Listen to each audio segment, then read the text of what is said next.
Welcome back to the Camilla Tominey programme. Now, the former head of professional standards for the Australian government's offshore processing scheme in Nauru is a man named Oliver Laurence, and he joins me now in the studio. And Oliver, thank you so much for coming in, because I think a lot of people are absolutely fascinated with Australian policy, what was known as Operation Sovereign Borders under Tony Abbott. First of all, can you just explain what was your role in how that policy was delivered?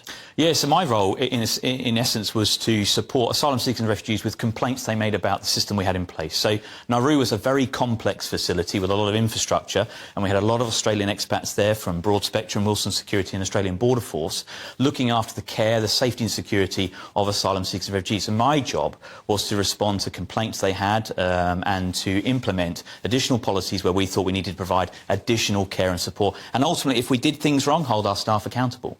Now, it's a fascinating case study, because when Tony Abbott became Prime Minister of Australia in 2013, he said he wanted to stop the boats. It was one of his big election slogans. And his policy was turn back.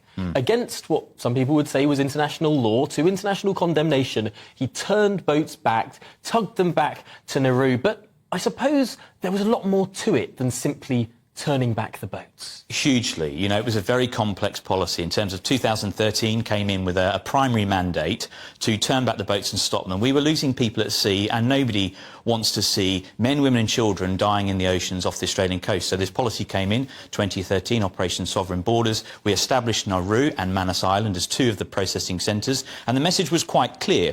If you want to make a trip on a boat to Australia and try to enter illegally, you will never get to arrive into Australia. You'll be sent to either Nauru and Manus Island, where your claims will then be processed, but you will never make Australian shore.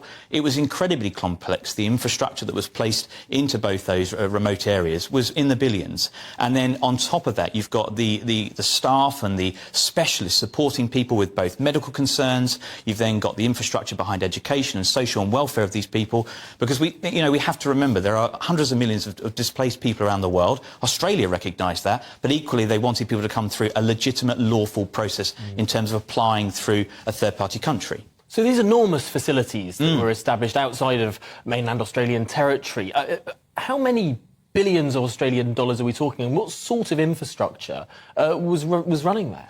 So it was billions and billions. It was a huge commitment by the Australian government to make sure the policy was effective. And ultimately it worked. It stopped the boats.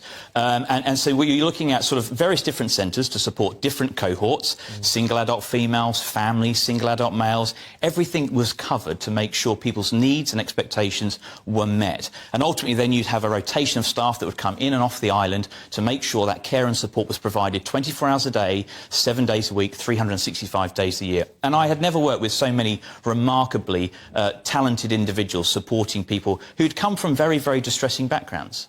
There have been complaints about the conditions in these facilities. There have been many news stories that some of the conditions were not up to scratch, that there was illness, that all sorts of perhaps unpalatable things. Was that your experience? No. Whenever you're implementing a policy of that size and scale and that complexity, there's always going to be problems along the way. There's no denying that at all. There were incidents of public disorder. People were frustrated with the system, frustrated with the process. So what we found is, by having an open system, people could come and go from these centres as they pleased. They weren't prisons. They were provided with incredible accommodation. They often wouldn't allow our staff to go in and tend to them and support them, because obviously those that were really against the policy wanted to make sure that they could get out the images which would be graphic enough to demonstrate that this was bad and it was not in the interest of these individuals, when it was totally the opposite. It's interesting, though, because it wasn't just about the idea of turning back the boats. These are processing facilities, and I suppose some of those who went through the processing facilities were determined to be genuine refugees. What lessons do we have to learn from that? The key to the Australian policy, with several different segments, it was understanding that we needed a deterrent. Otherwise, people were going to continue to arrive into Australia. People then needed a lawful route to go through to be able to come to Australia, apply like other people do in terms of immigration. The number one job of government is to protect its borders. If we fundamentally can't get that right, we are in a serious pickle. And the British government has been grappling with this for a couple of years. And then you've got the piece around the enforcement and the investigation of the people smugglers. That that is where the efforts need to be focused so that the trade stops. So if people can see that it's going to be ineffective in getting on a boat, which isn't generally fit for purpose, overcrowded, not enough life jackets, etc., it's very dangerous. So the messaging was very clear too. Not only did we have this turn back the boat policy and we had Nauru and Manus Island, we had the communication structure to allow people to know that if you come here, if you make this attempt, you're not going to be successful and you're going to be processed through these third-party countries. Interestingly, though, perhaps one of those strands that you just said, that the legal routes, the ability to apply lawfully, that's something that the Conservative Party doesn't seem to be exploring so much in this country. That sounds more like Labour Party policy. We've got to be, I think, very mindful that at the moment, as of 2022, there are about 100 million displaced people around the world as a result of conflict and persecution. Some of that conflict we've been actively involved in, and there's a level of accountability on us as a Western nation, as in terms of the UK government in supporting some of these people try to find a place of safety. But they need a lawful route to do that. So I think we've got to find the happy medium in implementing a policy which shows a deterrent for those that wish to break the law and support those who wish to go through a process lawfully. And it's about trying to find that sort of relationship with the French and the Belgians and this European context. That's one thing Australia didn't have, the complexities of Europe. Australia was able to drive this policy because it had no real pushback from anyone other than some sort of very vocal charity groups. But the UK has Europe, which is not being overly supportive and not helpful in terms of designing a successful policy. I wonder if that's where the comparisons therefore break down. Australia sort of had no rich, powerful countries in its immediate vicinity saying, no, you can't take boats back to here. It could sort of ride roughshod over the views and ideas of the countries around it in a way that perhaps we can't do with France without some pretty serious economic consequences.